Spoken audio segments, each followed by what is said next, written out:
Hello everyone, in this series we will be discussing about GATE 2022 textiles questions. So this is a 1 mark question starting with the very first question, that is cotton fiber has maximum amount of cellulose in number option A cuticle, option B primary cell wall, option C secondary cell wall, option D lumen. These are the four cotton fiber structures. What is cuticle? It is an outermost waxy layer. It contains pectins, and then coming inside the layer, then it comes second primary cell wall, then secondary cell wall, and then the outermost. This is a hollow layer. It is known as lumen. So it is a cuticle, then primary, then secondary, then lumen. It has a cotton fiber morphology. So primary cell wall contains a fine network of fine fibrils, and secondary network contains concentric layer of cellulose. Since this cell wall contains many layers of cellulose, so it contains the maximum amount of cellulose, and then the correct answer is option C, secondary cell wall. Now coming to the next question. High extensibility of wool fibers is due to option A, presence of scales, option B, alpha helix structure of proteins, option C, cross-linking, option D, beta structure of proteins. So if you talk about the extensibility of wool fiber, then what is known as extensibility means the opening of the structure of wool fibers in such a way that it comes out to be nearly straight chain configuration in the form of IJ keratin. This type of configuration is what is required in the extensibility of wool, and it is due to the alpha helix structure of proteins. So the right answer is option B. So coming to the next question. So it is also a 1 mark question. In this, it is asked that molecular weight in gram per mole of polypropylene with a degree of polymerization of 1000 rounded off to the nearest integer is. So if you know the structure of polypropylene, it is C3H6, and the molecular weight becomes carbon. The molecular weight of carbon is 12, so 12 into 3 plus 6 into 1. The molecular weight of hydrogen is 1, so 36 plus 6 becomes 42. And if you know the formula of molecular weight of polypropylene with the degree of polymerization, since N is 1000, N degree of polymerization is 1000, and for 1 molecule of polypropylene the molecular weight is 42. So for 1000 molecules of polypropylene, the molecular weight becomes N into 42, so 42,000. That is the answer.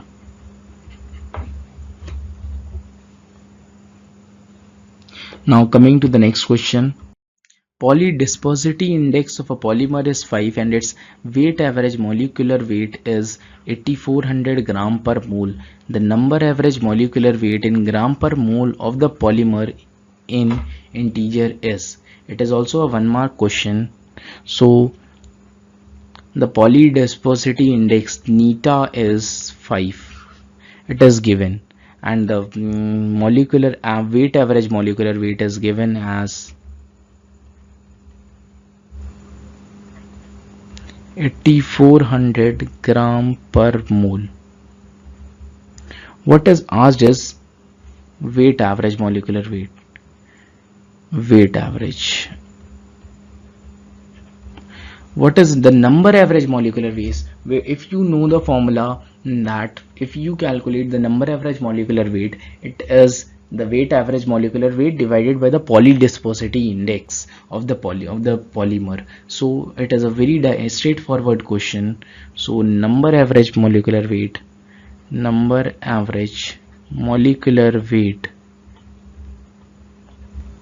becomes weight average molecular weight upon polydispersity index. So we can write directly as 8400 upon polydispersity index to be 5. So it comes out to be 13680. So 1680 gram per mole, and it is as an integer, so 1680 is the answer. You should also note that in which type of unit the answer is asked. If it is asked in integer, do take care, very special notice on these types of units, because in some questions it is asked in 1 decimal place or 2 decimal place. If you write incorrectly, and many people do so, and so it is of no use doing the numerical and getting no marks, since these are very high scoring marks, and this can make a difference in your rank as well as in your gate score. So coming to the next question, it is also a 2 mark question. It is an assertion reason type question. There are two statements given. One is assertion and second one is reason. In these types of question, you have to find that the statement that is given is true or false.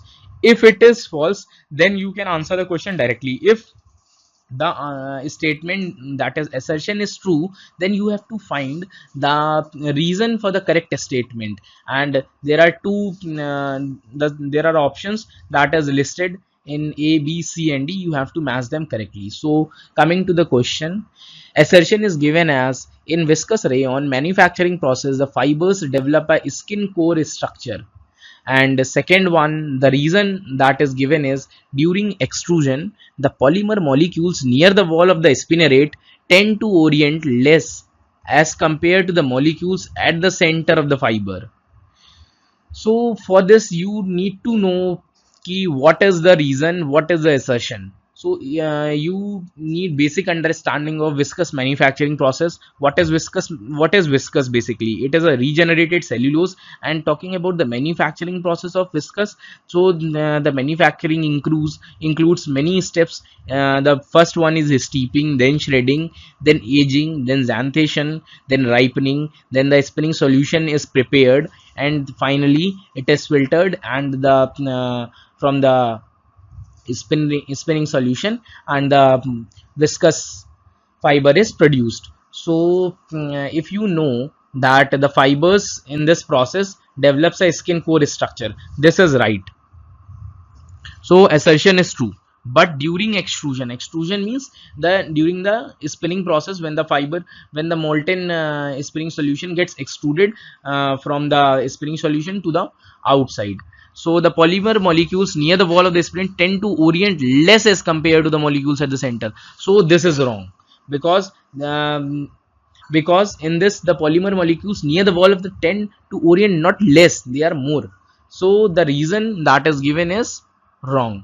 So if the assertion is true and the reason is false, then you can match the option A is true but R is false. So the correct option is option number D. Now coming to the next question, it is also an assertion and reason type of question. In this, it is written that the assertion is, para-aramid fibers have better mechanical properties as compared to meta-aramid fibers. So you need to know what is para-aramid fibers and what are meta-aramid fibers. And the reason that is given, the chemical structure of the para-aramid fibers allows them to pack closely. So what is para-aramid? Para-aramid is a type of a polyamide that have high strength. These are high strength fibers. Total aramid fibers are high strength, meta-aramid as well as para-aramid. And talking about the para-aramid fiber, it is a highly crystalline fiber and it is very strong. The reason why it is very strong, it is due to the high crystallinity of the para-aramid fibers. The molecules between them are very closely packed, because the total structure is crystalline. There is no more amorphous space that between the molecules, so they are very closely packed, and due to the very close structure, the intermolecular bonding is very strong between the molecules. So these are very strong. What is the example of para-aramid? Kevlar. And for meta-aramid, what is the example? Meta-aramid, the example is Nomex. So these are very important structures. You need to remember them very carefully. So talking about the meta-aramid fibers, it is a polyamide. The properties of meta-aramid fibers are they have very high heat resistance, and they are not totally crystalline, they are semi-crystalline fibers. So the properties, since they are very high crystalline and this is semi crystalline, the properties, mechanical properties, they are better in para aramid fibers. This is true. And talking about the reason, the chemical structure of para aramid fibers allows them to pack closely. I have told you just recently, due to the very high crystallinity, the intermolecular bonding between them is very strong, and there is no space between them, that makes them strong, and the chemical structure itself is very closely packed. So the para aramid, the reason is true. I think you have understood the reason and as well as the assertion. So they are both the statements are true. And also, what is the reason for better mechanical properties? This is due to the high crystallinity and the chemical structure of the para-aramid fibers. So the reason is reason is correct for the given assertion. So option A would be correct. That is, both assertion and reason are true, and R is the correct reason for A. Option A is correct. Now coming to the next question. It is also a 2-mark NAT type of question, numerical answer type question. It is said that a monofilament gets extruded at a speed of 10 meter per minute from a spinneret of 0.2 mm diameter. In order to ensure a spin draw ratio of 11, the first gaudet roller with a diameter of 70 cm has to rotate with an angular velocity RPM of rounded off to nearest integer. Means you have to answer in integers. So if you know draw ratio, what is draw ratio in general, that is, in terms of angular velocity, it is v2 upon v1, angular velocity of the second upon angular velocity of the first. In this question, the draw ratio is given out to be 11, and v2 is not given, and first v1 is given to be 10 meter per minute speed. v2 upon v1 means velocity speed of second upon speed of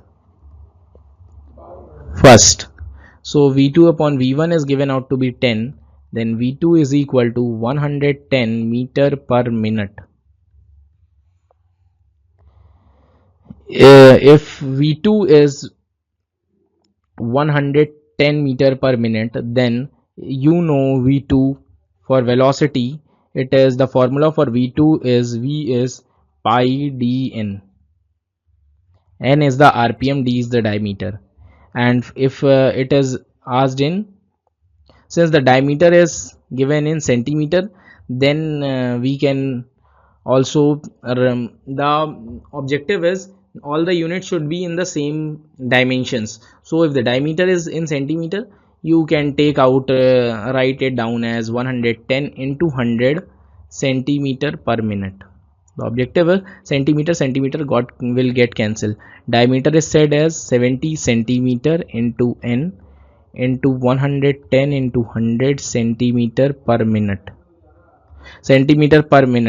So centimeter to centimeter got cancelled, and if we solve as 110 into 100 upon 70 pi, then if you will solve this equation, then it will come out to be n is equal to 50.02.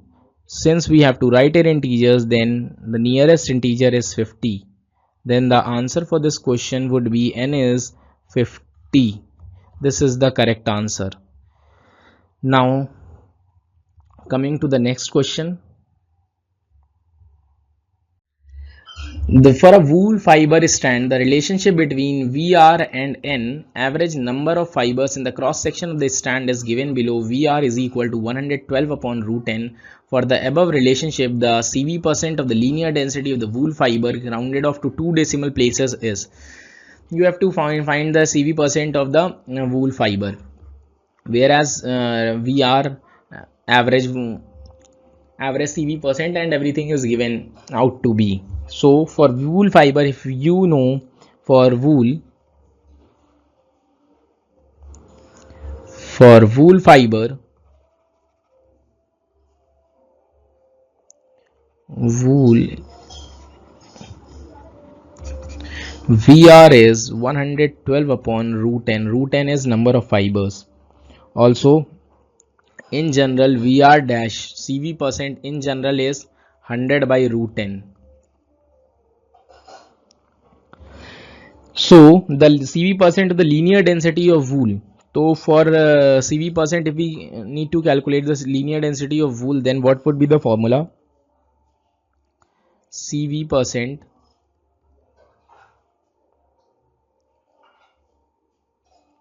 of linear density of wool fiber is